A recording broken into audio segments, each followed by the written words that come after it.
Bismillahirrahmanirrahim. Assalamualaikum warahmatullahi wabarakatuh. Saya Yurohiman NIM 45210 izin menjelaskan hasil penelitian saya tentang tarekat Naksabandiyah di Surau Layi-Layi.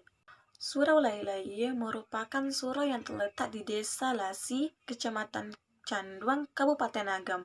Surau Layi-Layi dipimpin seorang Buya yang bernama Buya Tamrin.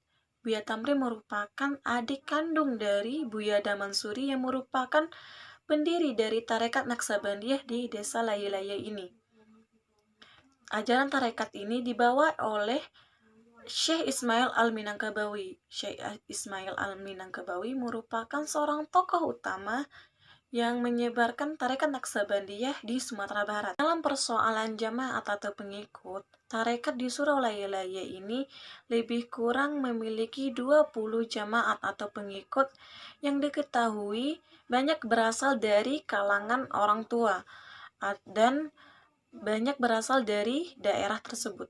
Ajaran yang diajarkan dalam tarekat Naksabandiyah di Surau Layi-Layi ini merupakan ilmu tasawuf yang terdiri dari syariat dan hakikat. Syariatnya sendiri merupakan hukum lahir seperti fikih dan tauhid. Dalam tauhidnya, tarekat Naksabandiyah mempercayai adanya akidah 50 yang terdiri dari 20 sifat wajib Allah, 20 sifat mustahil bagi Allah, 1 sifat jaiz Allah, 4 sifat wajib, 4 sifat mustahil, dan 1 sifat jaiz bagi Nabi dan Rasul. Dan dalam bidang fikihnya, tarekat Naksabandiyah menganut mazhab Imam Syafi'i. Sedangkan untuk hakikatnya merupakan ilmu batin dan berbicara mengenai zikir. Nah, mengenai zikir ini Buya Tamrin tidak mau membicarakan lebih lanjut sebab kata Buya, kalau kita ingin mengetahui zikir-zikir dalam tarekat Naksabandiyah,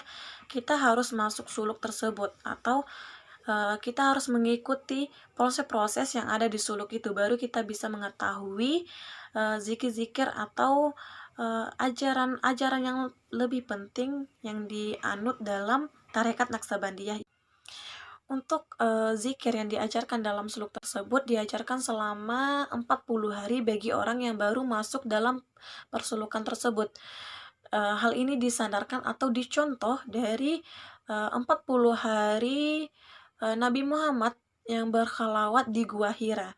Nah, bagi orang yang sudah lama masuk persulukan, tidak diwajibkan selama 40 hari, bisa 10 hari, 15 hari, atau 25 hari.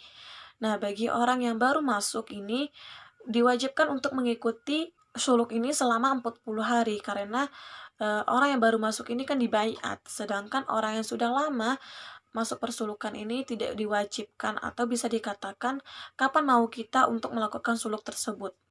Dalam tingkatan bertasawuf, tarekat ini mengajarkan 3 hal, yaitu takhalli, tahalli, tajalli. Dalam takhallinya, yaitu proses kita mengeluarkan sifat buruk yang ada dalam diri kita. Yang kedua yaitu tahalli adalah proses kita untuk memasukkan sifat baik dalam diri kita. Yang terakhir yaitu tingkatan tajalli, yaitu mendekatkan diri kita kepada Allah Subhanahu wa taala.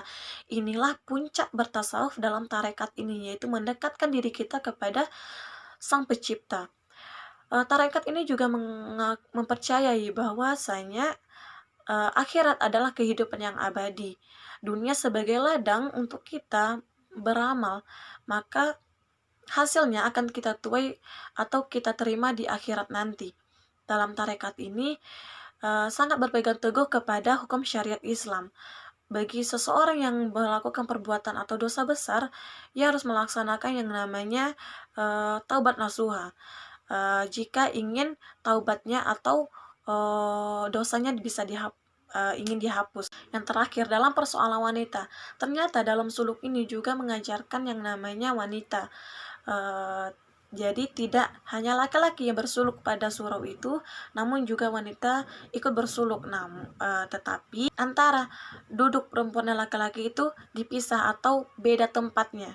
Dan yang mengajarkan perempuan pun bukan Buya Tamrin, namun ada seseorang yang namanya khalifah diutus untuk mengajarkan perempuan itu atau mengawasi. Nah, bagi wanita yang haid boleh bersuluk namun zikirnya dalam hati, tidak boleh melaksanakan sholat.